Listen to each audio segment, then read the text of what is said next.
찬미 예수님. 네, 벌써 12월 중순이 되었습니다. 올 한 해도 보름 정도뿐이 남아있지 않네요.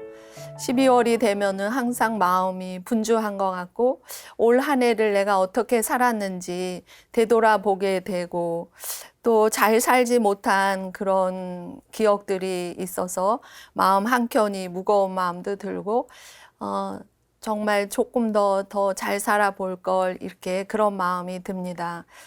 제가 예전에 가평 고향마을 피정의 집에서 있을 때인데 그때도 수녀들이 이제 연말 피정을 항상 하거든요. 근데 연말 피정을 하면서 한 해를 뒤를 돌아보니까 제 나약함으로 인해서 더 많이 사랑하지 못하고 또 더 희생하지 못하고 또 수녀님들과 더 기쁘게 살지 못한 그런 시간들이 제 마음 안에서 기억이 되면서 마음 한켠이 좀 무거워지더라고요.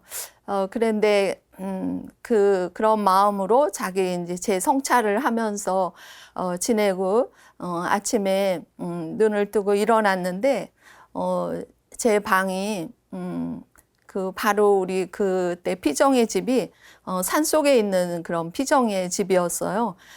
근데 아침에 눈을 떠서 창문을 보니까 그 산에 눈이 하얗게 다 쌓여 있는 거예요. 그런데 창문을 이렇게 여는 순간에 제 방이 2층인데 그 저 밑에 1층에 우리 피정의 집을 하니까 음식 찌꺼기를 버리는 이렇게 구덩이를 파서 거기다 묻는 구덩이가 있거든요. 그러면 제가 창문을 열면 그 구덩이에 팥뿌리, 양파 껍질, 뭐 멸치 다시 빼놓은 거 그런 것들이 거기에 구덩이 안에 이렇게 지저분하게 이렇게 보였었어요. 근데 그날 아침 눈을 뜨고 창문을 여는데 눈이 하얗게 와서 그것들이 지저분한 것이 하나도 눈에 다 하얗게 이렇게 다 덮여 있더라고요. 저는 그거를 보면서 와, 내가 연말 이렇게 피정을 하면서 지난 시간들이 잘못 살은 거에 제가 그거에 마음이 무거워하니까 하느님께서 그 눈으로 하얗게 덮어놔져 있는 그런 모습을 통해서 마치 저에게 누시아야, 너의 그런 것도 나의 자비로 이걸 다 너 이렇게 다 덮어놔 줄 수 있다. 이렇게 제 마음의 희망의 메시지처럼 그걸 보는 순간에 하느님의 마음이 느껴졌었어요. 그래서 그게 얼마나 감사한지 하루 종일 그 눈을 보면서 하느님 자비를 이렇게 묵상하게 되더라고요. 그 눈이 하얀 눈이 정말 빨간 눈이 아니고 노란 눈이 아니고 초록색 눈이 아니고 하얀 눈이 내리면 온통 온 세상이 하얗게 깨끗하게 되잖아요. 그러면서 이사야서 1장 18절에 그 말씀, 너희의 죄가 진홍빛 같아도 눈같이 희어지고 다홍색 같아도 붉어도 양털같이 되리라. 이 말씀이 정말 제 마음 안에 깊이 들어오면서 그 아우구스티노 그 성인이 말씀하신 게 떠오르더라고요. 지난 과거는 하느님 자비에 맡기고 지금 현재는 하느님 뜻에 또한 맡기고 미래는 하느님 섭리에 맡기라는 그 말씀이 이렇게 묵상이 되었어요. 그리고 그날 이렇게 성모일도를 하는데 그 성모일도 안에서 시편 말씀이 하느님의 자비는 영원하시다는 거예요. 그러니까 하느님의 자비가 그 자비가 한두 번이 아니라 하느님이 나에 대한 이렇게 자비를 베푸시는 것이 하느님의 자비가 영원하다. 하느님의 자비가 영원하시다는 그 시편 내용이 계속 나오더라고요. 그래서 하느님의 이러한 자비하심 그것이 이렇게 연말에 참 마음으로 많이 오면서 마음이 제가 이렇게 눌리지 않고 다시 기쁨으로 하느님 자비하심에 감사가 올라왔어요. 근데 제가 또 영적 독서를 이렇게 하는데 그 책이 어떤 거였냐면 소아데레사 성녀의 책인데 소아데레사 성녀 그분이 수련장을 하셨거든요. 근데 그때 수련자였던 삼위일체 마리아 수녀님이 쓴 책이 있는데 그 책을 보게 되었어요. 근데 그 삼위일체 그 수녀님이 어느 날 자기를 성찰하면서 자기의 불완전함에 대해서 많이 고민이 되었어요. 그래서 수련장인 소아데레사 수녀님하고 면담을 하면서 나의 성품이 너무너무 많이 불완전합니다. 화도 잘 내고 짜증도 내고 참을성도 없고 이런 나를 하느님께서 보신다면 화를 많이 내실 것 같고 많이 두렵습니다. 이렇게 이제 수녀님한테 소아데레사 성녀 수녀님한테 말씀드린 거예요. 근데 소아데레사 수녀님께서는 그 수련자인 마리아 수녀님한테 뭐라고 하셨냐면 수녀님 안심하세요. 수녀님이 선택한 그 신랑이신 하느님은 아주 완전한 분이십니다. 감히 말하건대 그분은 큰 결점이 있다는 거예요. 그건 뭐냐면 그분은 장님이라고 그랬어요. 그리고 그분이 모르는 하느님이 모르는 학문이 있는데 그것이 바로 계산하는 거라는 거예요. 만약 하느님이 장님이 아니시고 눈이 밝고 계산하실 줄 안다면 우리 죄를 보시고 우리를 무로 돌려놓으셨을 거라는 거죠. 그런데 그분은 우리를 너무너무 사랑하신 나머지 눈이 멀었어요. 사랑으로 눈이 멀으셨고 그래서 세상에서 가장 큰 죄인이라도 자기가 그 죽는 순간에 그 죄를 뉘우치고 사랑 속에서 죽는다면 그 사람이 살면서 낭비한 그 은총, 모든 은총과 죄를 하느님은 따지지 않으신대요. 따지지 않고 그 마지막 기도만을 보시고 당신 자비의 품에 안아주신다는 거예요. 그래서 이 소아데레사 성녀께서 당신 수련자에게 우리의 지난 날에 대해서 잘못에 눌려서는 안 됩니다. 죄를 지은 그 송구스러움, 그러한 미안한 마음, 그것이 그토록 내가 하느님께 사랑받고 있다는 그 황송함으로 바뀌어야 된다고 말씀을 해주셨어요. 그러시면서 우리는 죄를 아파하는 우는 성인이 돼서는 안 되고 죄를 아파하면서 막 통회하면서 우는 그런 성인이 아니고 우리 잘못이 좋으신 하느님의 자비를 드러내는 데 쓰이는 것에 기뻐합시다. 이렇게 말씀을 하시더라고요. 이 소아데레사 수녀님이 수련자 마리아 수녀님한테 하신 이 말씀이 마치 저한테 해주시는 말씀으로 들리더라고요. 너무 기뻤어요. 근데 이 수련자 마리아 수녀님은 자기 자신한테 너무 많이 빠져 계셨는지 그거를 금방 받아들이지 못하셨더라고요. 그래서 많이 이렇게 어려워했었어요.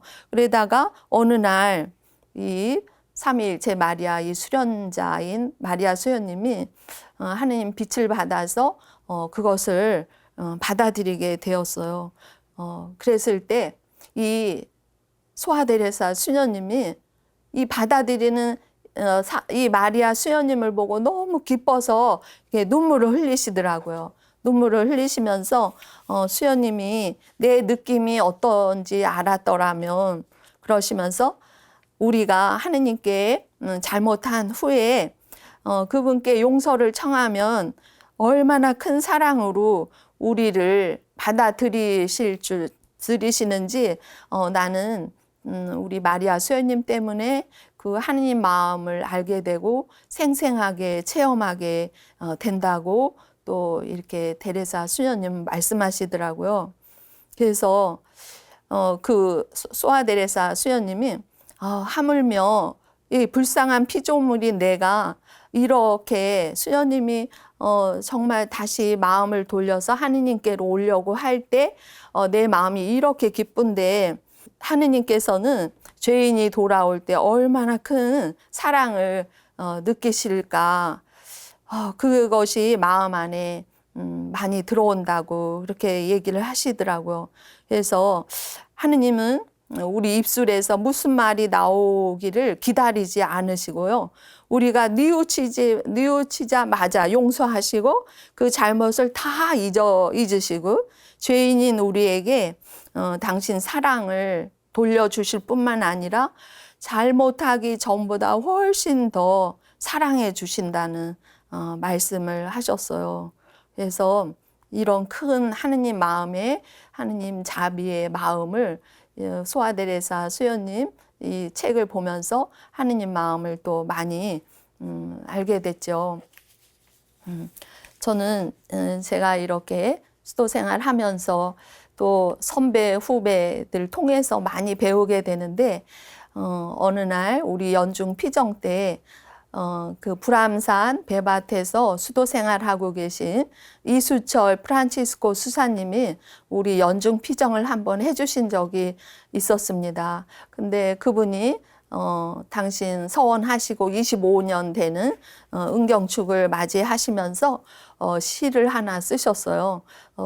그 시가 긴 시인데 제가 조금 우리 여러분들하고 나누고 싶어서 조금만 말씀드리면 이분이 쓰신 시 제목은 하루하루 살았습니다. 이런 시였어요.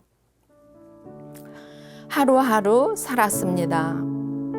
하루하루 하늘 향한 나무처럼 비가 오든 눈이 오든 춥든 덥든 봄, 여름, 가을, 겨울 늘 하느님이 불러주신 이 자리에서 하느님만 찾고 하느님만 바라며 정주의 나무가 되어 살았습니다.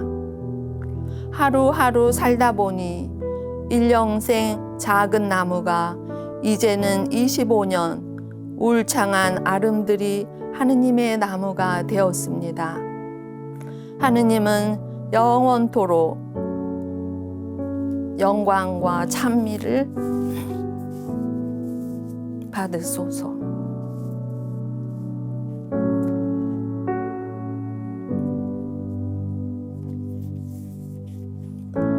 하루하루 살았습니다.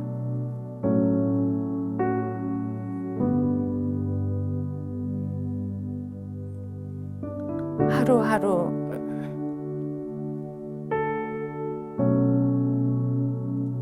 기도하고 일하며 살았습니다.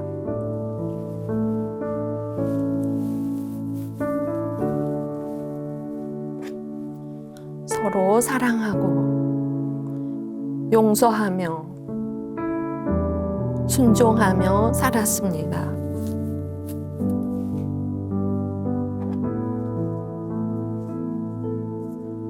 끊임없이 하느님께 찬미와 감사를 드리고 세상을 위해 기도하며 끊임없이 일하면서 하느님의 일꾼이 되어 살았습니다. 하느님은 영원토록 영광과 찬미 받으소서.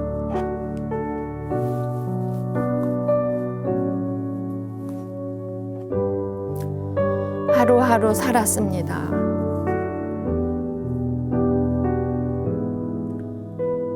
하루하루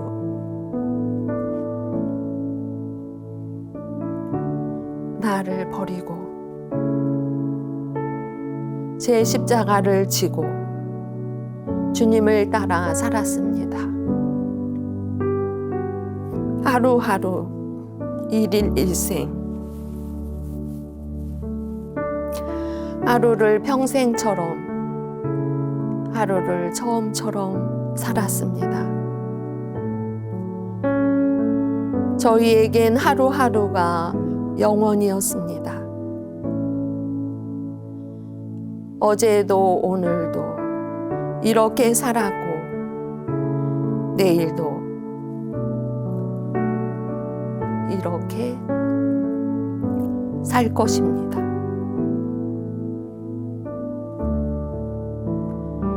하느님은 영광과 영원토록 영광과 찬미를 받으소서. 아멘.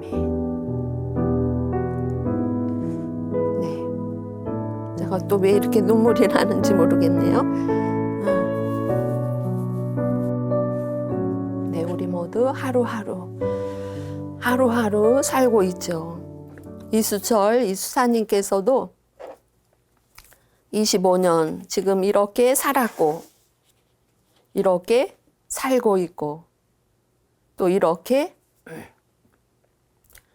살 것임을 고백하셨습니다.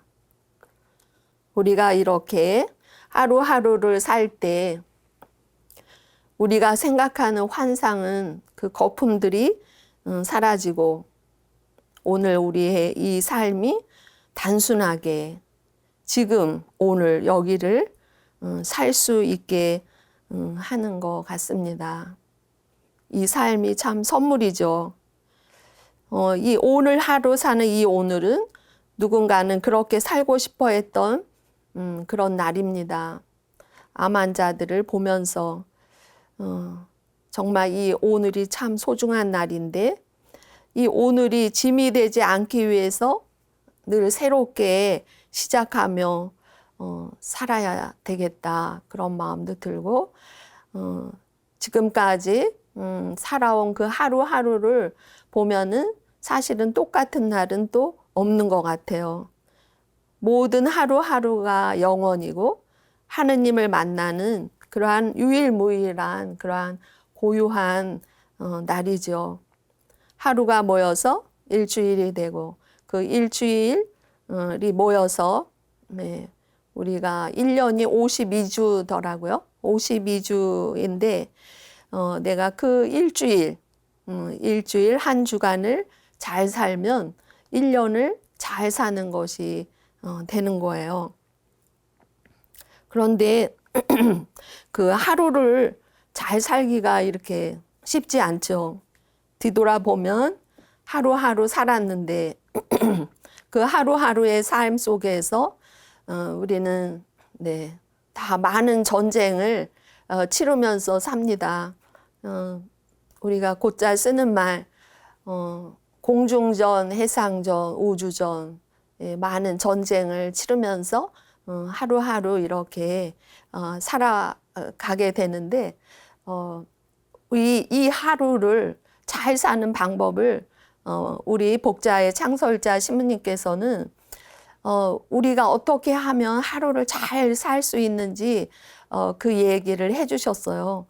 그거는 우리한테 항상 신부님은 점처럼 살아라. 점. 우리가 점 아시죠? 0.5mm 연필심으로 점을 하나 딱 이렇게 찍으면 그 점이 있어야 선이 나오고 선에서 면이 나오고 선에서 입체가 나온다. 이 점이 없으면 이게 이루어지지 않는다는 거예요.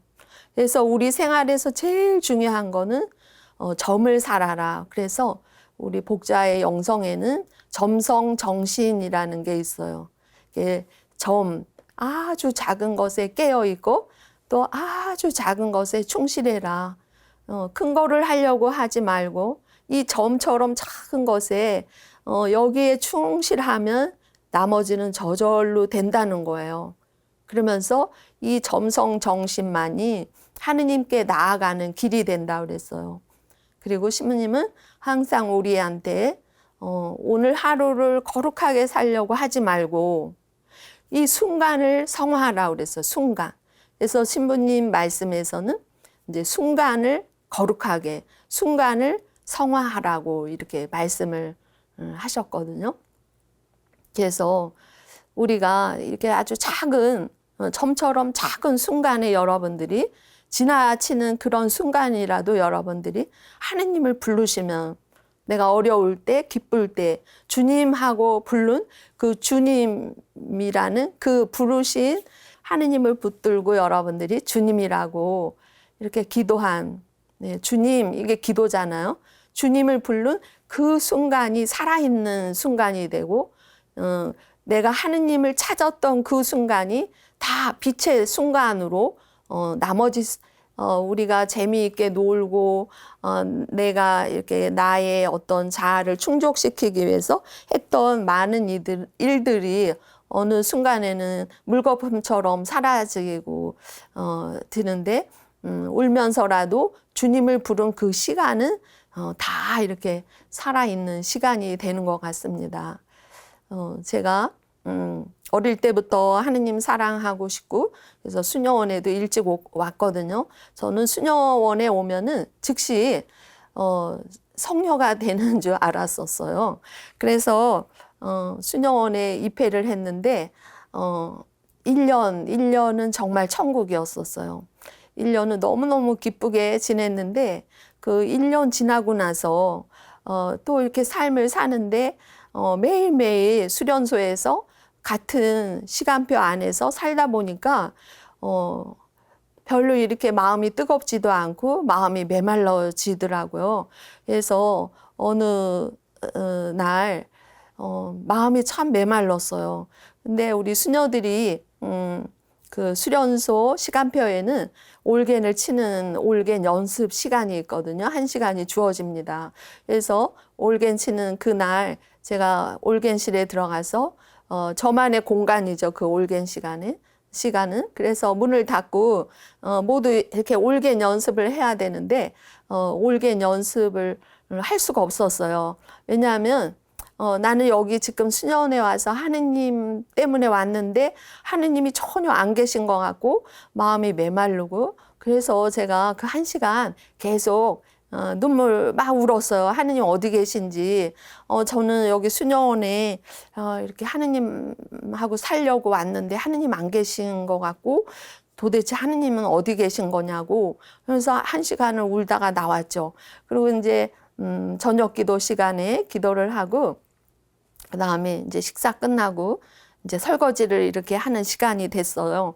근데 이제 설거지 하는 시간이 되면은 또 이제 수련자 때는 다 이렇게 마음 안에 이렇게 열심한 마음이 있어서 가장 힘든 거를 먼저 차지하려고 하거든요. 희생을 더 많이 하고 싶어서. 그래서 막 쫓아가서 제일 힘든 자리에 서서 제가 이제 설거지를 시작하는데 갑자기 뜬금없이 예수님이 옆에서 누시야 설거지하니? 그렇게 물으시는 거예요. 그래서 제가 갑자기 뜬금없는 그 음성에 이제 그건 저만이 이제 느끼는 건데 제가 핏이 이렇게 웃었어요. 1시간 내내 주님 안 계시다고 제가 막 울었더니 주님이 저한테 말을 거시네 이러면서 그래서 설거지를 하고 그다음에 끝나고 수련소를 이렇게 올라가는데 그 이제 또 제 안에서 주님이 누시야 수련소 가니? 또 이러시는 거예요. 이거 또 뭐지? 그러면서 이제 수련소 들어가서 제 방에 장이 있는데 그 장문을 여는데 또 주님이 누시야 장문 여니? 또 계속 제가 하는 행동 하나하나에 계속해서 주님이 그런 음성이 제 마음에 떠오르는 거예요. 그래서 이게 뭔가 그러면서 이제 화장실 가려고 하는데 또 주님이 저한테 루시아 화장실 가니 또 그러시는 거예요. 그래서 루시아 화장실 하는데 제가 주님 됐습니다. 이제 그 말씀 안 하셔도 주님이 옆에 계시다는 걸 제가 알겠으니까 더 이상 예수님 이제 안 하셔도 됩니다. 그렇게 그때 수련소에서 체험한 그 체험이 잊혀지지가 않거든요. 우리가 메마르고 힘든 그 시간이어도 하느님은 그 시간에 나와 함께 계시고 우리와 함께 계셨다는 거 정말 그건 잊혀지지 않는 체험이에요.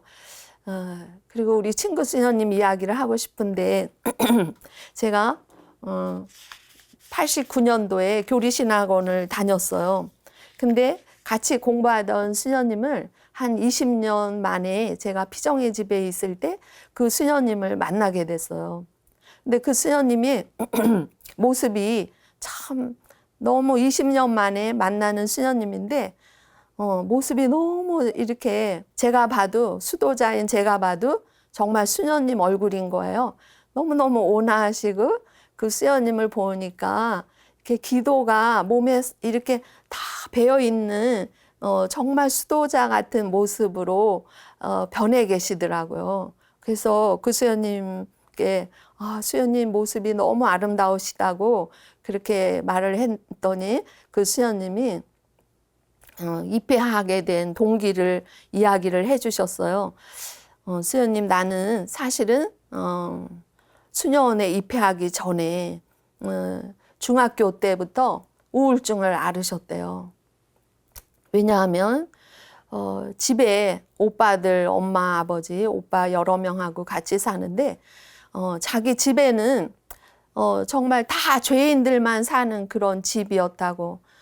오빠, 어느 오빠는 사기치고 어떤 오빠는 거짓말하고 어떤 오빠는 또 정말 나쁜 짓 하고 정말 우리 집 가족 모두가 다 그런 죄인이 사는 그런 가족이었다고. 그래서 그런 가족과 함께 살면서 수녀님은 그때 성당 안 다니실 때죠. 사람이 왜 살아야 되지? 뭐를 위해서 사는 건가? 그런 회의가 너무너무 많이 들고, 그래서 수녀님은요, 죽고 싶은 마음이 많이 들었대요. 그래서 중학교 때부터 약국에 지나다니면서 수면제를 사서 모았고, 언젠가는 내가 내 스스로 이 세상 이제 고만 살고 죽고 싶다, 이런 마음으로 지내셨는데 어느 날 친구가 성당에 초대를 했대요. 성당에 한번 교리를 받아보자고. 그래서 20살이 넘어서 성당에 이제 가게 된 거예요. 근데 이제 성당에를 가서 교리를 받는데 그 교리 안에서 우리 수녀님이 너무너무 그동안 사람이 왜 살아야 되는지, 내가 어디서 왔는지, 오게 됐는지, 또 죽은 다음엔 어떻게 되는 건지, 그런 것들이 교리를 통해서 아주 이 마음이 이렇게 환해지면서, 아주 마음이 시원해지면서, 정말 이 진리를 이 교리 시간에 다 이렇게 알려주는 것 같고 너무너무 마음이 행복해지셨대요. 그래서 세례를 받고, 그때 그 세례 받고요. 당신 집이 이렇게 골목길이었는데 그 골목길을 이렇게 갈 때 햇빛이 착 찌면은 햇빛을 막 따라다녔대요. 햇빛을 따라다니고 바람이 막 불면은 당신 머리카락이 막 뺨을 스치고 가면 그 머리카락 뺨에 스치는 그것이 다 성령의 바람 같고 너무너무 마음이 행복해지셨대요. 그래서 나는 수녀가 돼야 되겠다. 그렇게 해서 이제 수녀가 되려면 영세하고 3년 있다가 입회가 가능하거든요. 그래서 수녀님이 3년 기다렸다가 수녀원에 입회를 하신 거예요. 근데 수녀원에 입회를 해서 사시는데 영세하고 그렇게 하느님이 가까이 느껴지고 또 그렇게 성령께서 늘 주변에 함께 하신다는 걸 느꼈는데, 수녀원에 와서 이 공동생활 안에서 지내시면서 하느님이 느껴지지 않았대요, 이 수녀님도. 그래서 수녀님이 항상 입속에서 뭐라고 화살기도를 했냐면, 주님, 한 번만 하느님 어디 계세요? 하느님, 저 한 번만 만나주세요. 그거를 수녀님이 정말 이렇게 공동일 할 때나 또 이렇게 기도 하느님 앞에 앉아서 기도할 때 이 수녀님이 간절한 그런 갈망이었대요. 하느님 어디 계세요? 하느님, 저는 하느님 한 번만 보고 싶습니다. 하느님, 저 하느님 너무너무 보고 싶습니다. 그거를 간절한 마음으로 그렇게 몇 달을 하셨대요. 몇 달을 하시는데, 어느 날 이렇게 방에 들어가서 이제 당신이 이렇게 잠옷을 갈아입고 이제 침대에 이렇게 딱 올라가는데 수연님이 너무너무 깜짝 놀라서 확 이렇게 튀어나왔대, 침대 위에서. 왜냐하면은 그날 이제 그 잠옷을 갈아입을 때도 하느님 어디 계세요? 하느님 저 좀 꼭 한번 만나주세요. 그런 마음으로 옷을 갈아입고 침대에 들어가는데 하느님이 그 침대에 누워 계시더래요. 그래서 수연님이 너무 놀래가지고 침대에서 화들짝 이렇게 뛰어나와서 손도 이렇게 하면서 어머머, 하느님이 미쳤어, 하느님이 미쳤어, 하느님이 어떻게 내 침대에 계신 거야, 이렇게 하는데 하느님이 또 이렇게 계시더래요. 자기가 팔을 이렇게 올리고 있는 상태인 이 모습으로 또 하느님이 계시더래요. 그래서 수연님이 그날 그 체험 또 한 번 하고 싶어도 되지 않는 체험인데, 그날 우리 수연님이 마음 깊이에서 깨달은 거는 하느님이 내 안에 계시는구나. 내가 잠잘 때도 그 하느님이 내 안에서 계시고, 내가 일할 때도 하느님은 내 안에 계시고, 내가 하고 있는 모든 일 안에서 하느님이 거기에 계시는구나. 그러면서 수연님이 그 다음부터는요, 하느님 어디 계세요? 보여주세요. 이런 말은 이제 안 하시고, 정말 내가 하는 모든 행위 하나하나에 하느님이 내 안에 거기에 살아서 거기에 함께 하신다는 그런 거를 의심 없이 이렇게 하시게 됐다는 거예요. 그러면서 수연님, 나는 우리 수도원에서 그렇게 기도 생활 열심히 하면서 지금 너무너무 마음이 기쁘고 행복하다고. 근데 그렇게 말씀하시는 수연님 얼굴에 쓰여 있더라고요. 그 수연님 모습 안에서 너무너무 기도하시는 수연님의 그 아름다운 모습이 풍겨 나오고 행복하신 모습이 보였었어요. 그래서 우리가 이 연말을 잘 여러분들 잘 보내고 싶죠.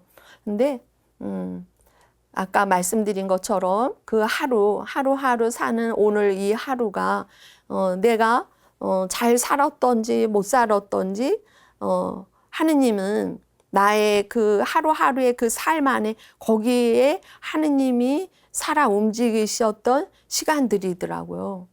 그러니까 그거에 막 후회하고 그러지 마시고 모든 이 12월 마무리하면서 여러분들이 감사로 마무리하시면 좋겠습니다. 이렇게 보잘것없는 나에게 주신 하느님의 그 사랑에 감사하면서 또 우리가 사실은 하느님과 가까이 가는 것을 이렇게 방해하는 게 있는데, 그건 뭐냐면 누군가를 용서하지 않는 거, 누군가를 마음에 이렇게 묶어 놓고 있다면 하느님 자비가 흘러 들어오지가 않더라고요. 그래서 이 12월 마지막 달을 보내시면서 누군가를 내가 마음으로 용서하지 못한 사람이 있다면 여러분들이 먼저 용서하세요. 근데 그 용서도 내가 하는 것이 아니죠. 근데 하느님한테 맡겨놓고 하느님께, 하느님, 제가 이분하고 이렇게 마음이 소통이 안 되고 용서가 잘 안 됩니다. 그런데 제 힘으로는 할 수 없으니까 하느님 도와주세요.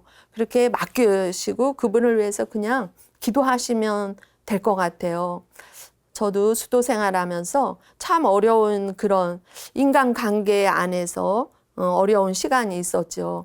어떤 수연님하고 함께 살면서 정말 많이 어려웠어요. 진짜 많이 어려웠고, 그 수연님하고 어떻게 이렇게 소통을 하고 싶은데 이게 안 되더라고요. 제가 생각하건대 사람이 이렇게 맞지 않는데 숨 쉬는 것까지도 맞지 않는 사람이 있구나, 이렇게 느낄 정도로 정말 힘들었어요. 그래서 그 힘든 상태에서 이렇게 그 수연님하고 서로 화해하지 못한 상태에서 헤어졌어요. 소임 이동이 되었는데 제가 그 수녀님하고의 그 관계가 늘 마음에 짐처럼 있었죠. 그런데 어떻게 딱히 하느님한테 이수연님하고 이제 화해를 해야 되는데 어떻게 어디서부터 해야 할지를 모르겠는 거예요. 그래서 그때 제 마음 안에서는 기도가 뭐였냐면 하느님 어떡해요? 하느님 어떡해요? 이게 제 기도였어요. 그러니까 어디서부터 어떻게 할 수가 없으니까 하느님 어떡해요? 하느님 어떡해요?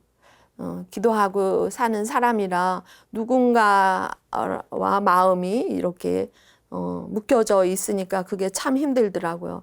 근데 하느님 어떡해요? 어떡해요? 그러다가 이제 지내는데요. 3년이 지났어요. 근데 제가 이제 그 연중 피정을 이제 신청을 하게 되는데 우리 수녀원에서 거의 그때는 광고 나누기 전이니까 한 500명 넘게 연중 피정을 하려면 자기 차수에다가 체크를 해서 보내거든요. 근데 제 마음 안에 그 수녀님이 참 마음 안에 이렇게 짐처럼 있으니까 무의식 안에서 그 많은 연차에서 그 수녀님을 만나지 않는 연차를 제가 무의식 중에 찾더라고요.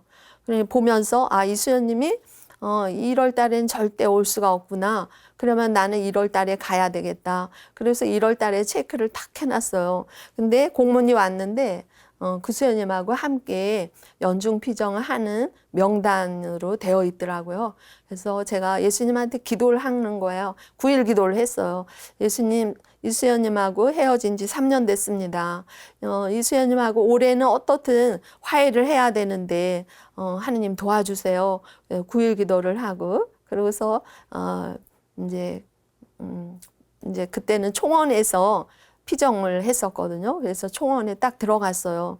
그래서 제 마음 안에서는 피정이 시작되면 그 밤에 성시간으로 시작하는데 성시간 끝나고 내가 먼저 그 선생님 찾아가리라 이렇게 마음을 먹었어요.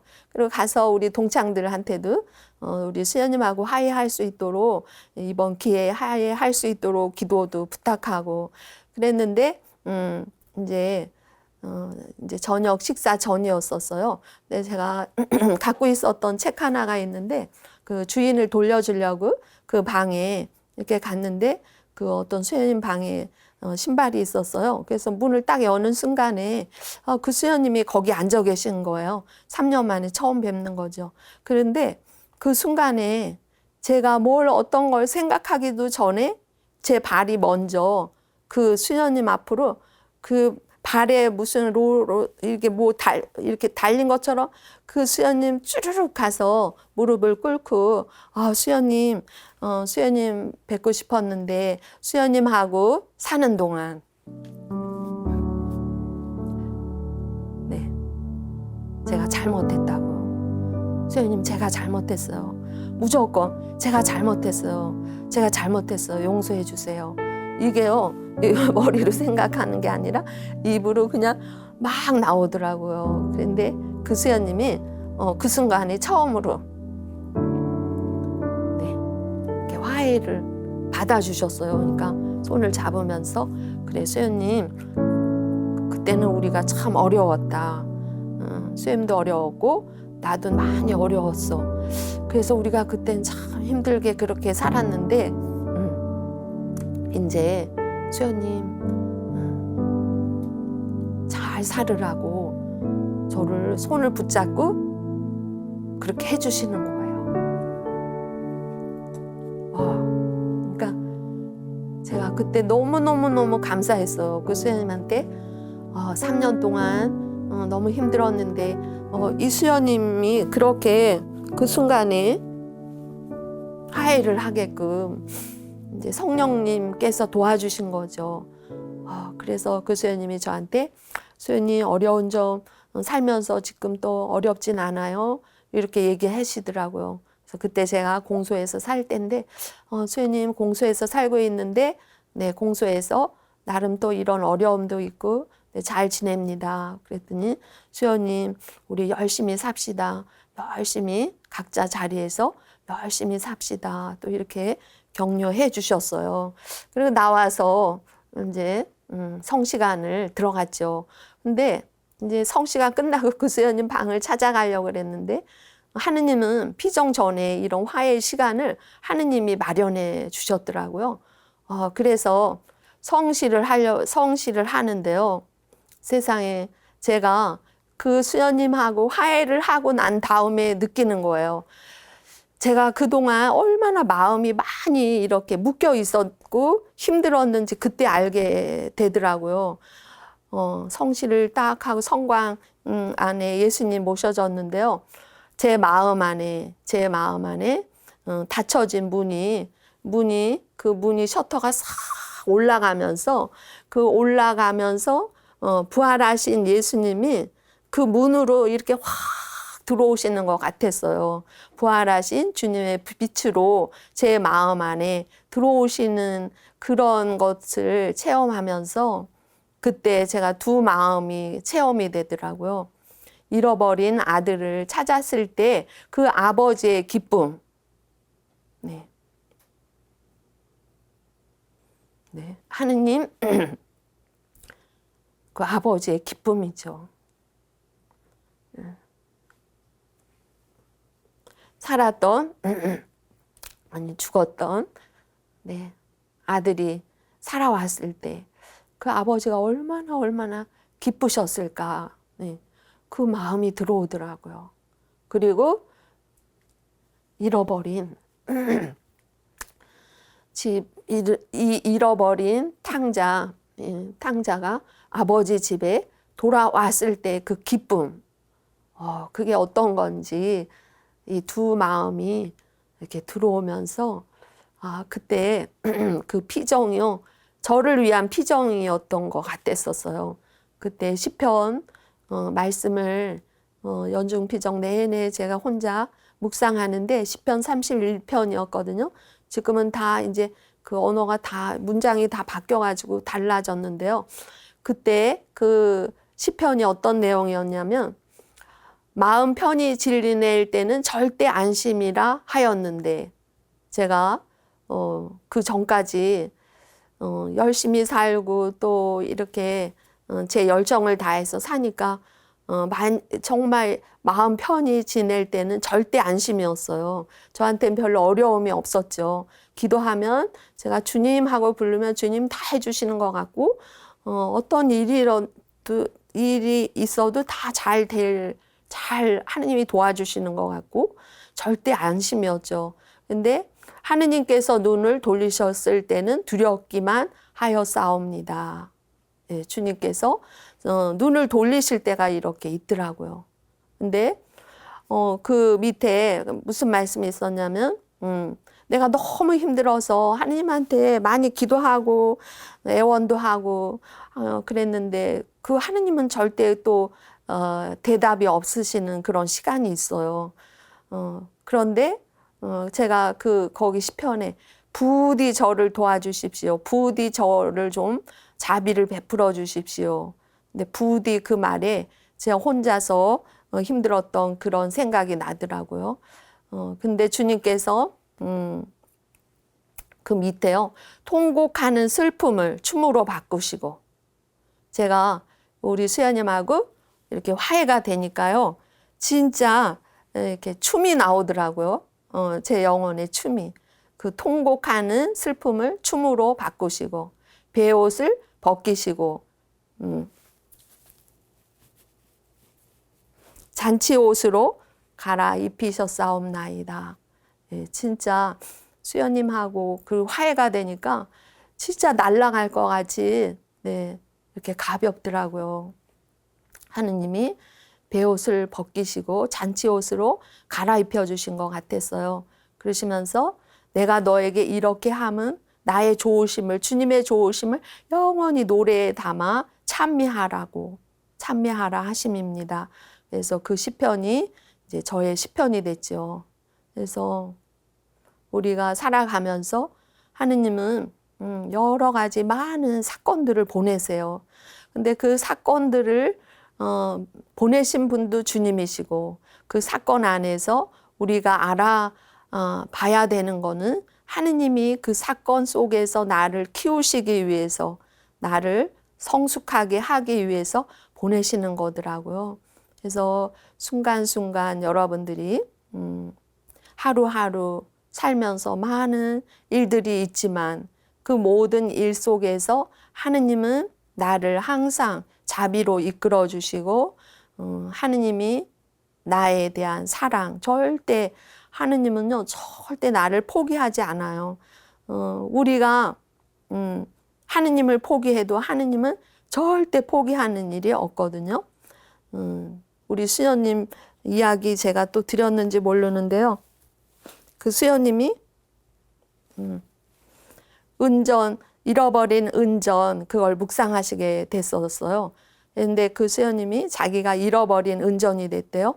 이스라엘 사람들이 은전을 항상 결혼할 때 지창금으로 가져가는데 그거를 머리에다가 10개를 이렇게 달아 놓고 사는데 어느 날 보니까 은전 하나가 이게 없어진 거예요. 그래서 이 사람이 은전을 막 찾으러 여기저기를 막 다니면서 근데 이 은전이 또르르르 굴러서 장롱 밑에 먼지 속에 풀썩 앉아 있는데 이 주인은 엄한 곳에서 막 은전을 찾더래요. 그런데 자기는 장롱 밑에 있었는데 근데 그 장롱 밑에서 이 수녀님이 내 주인은 나를 절대 포기하지 않을 거야. 이렇게 그런 고백을 했대요. 그랬더니 그 주인이 긴 자를 갖고 와서 장롱 밑에서 자기를 쑥 해서 은전을 끌어내는 그런 묵상이 됐다고 이제 들었는데 그게 잊혀지지 않는 또 좋은 제 안에 하느님의 자비의 그런 묵상이죠.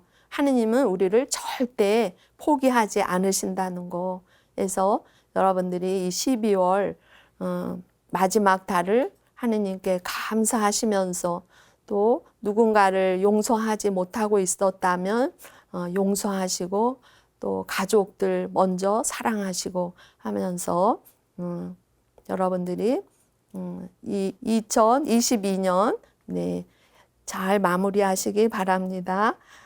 마지막으로 주님이 하신 말씀으로 마치겠습니다. 주님께서 말씀하십니다. 사랑하는 아이들아, 너희의 지나온 삶을 후회한 적이 있느냐? 아니면 지금도 후회하고 있느냐? 아이들아, 걱정하지 말어라.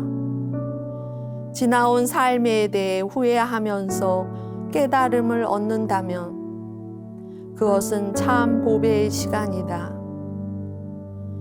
후회는 잘못을 되돌아볼 수 있는 기회이고 지난 삶을 똑바로 되짚어 다시 볼 수 있는 거울과 같은 것이란다. 그러니 후회하는 것으로 가던 길을 멈추지 말고 뒤돌아가지도 말고 앞만 보고 가거라. 너희 앞에 보이는 너희를 이끄는 빛만을 바라보며 너희의 인생길을 가거라. 너희는 내 사랑의 빛으로 왔고 이 빛으로 길을 걸을 것이다. 너희 스스로 자신을 비하하거나 비난하지 말고 너 자신을 귀하게 여겨라. 다시금 용기를 내어 잘 살아가면 된단다. 너희의 인생길이라 해서 너희가 걸어가는 것이 아니다. 나는 언제나 너희와 함께하고 있다. 아멘. 영광이 성부와 성자와 성령께 처음과 같이 이제와 항상 영원히 아멘. 성부와 성자와 성령의 이름으로 아멘. 감사합니다.